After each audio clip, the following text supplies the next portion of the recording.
पूस धरणात गाझीपूर येथील तरुण गेला वाहून, तरुण अद्याप बेपत्ता। पुसद तालुक्यात संततधार सुरू असलेल्या पावसामुळे पूस धरण प्रकल्प 100% भरले असून ओव्हरफ्लोच्या स्वरूपात पाण्याचा विसर्ग सुरू आहे। हे निसर्ग सौंदर्य पाहण्यासाठी निसर्गप्रेमी सुद्धा मोठ्या प्रमाणावर गर्दी करत आहे। अशातच आज दिनांक 18 ऑगस्ट 2025 रोजी एक धक्कादायक घटना घडली आहे। पुसद तालुक्यातील गाझीपूर येथील एक तरुण पूस धरण प्रकल्प येथे गेला असता तो पाण्याच्या प्रवाहात वाहून गेल्याची प्राथमिक माहिती मिळालेली आहे। सदर तरुणाचे नाव आदिनाथ असल्याचे कळाले आहे। आज दिनांक 18 ऑगस्टच्या दुपारी अंदाजे 3 ते 4च्या सुमारास ही घटना घडली। मिळालेल्या प्राथमिक माहितीप्रमाणे काही व्यक्तींच्या मते आदिनाथ हा फिरण्यासाठी गेला, तर काहींच्या मते तो सेल्फी काढताना पडला आणि वाहत गेला।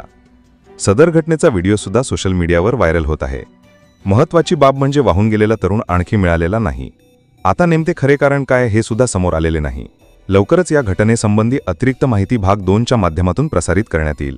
त्याकरिता आत्ताच आपल्या चॅनलला सबस्क्राईब करून बेल आयकॉनवर क्लिक करा। बघत रहा द टाइम्स ऑफ पुसद। धन्यवाद।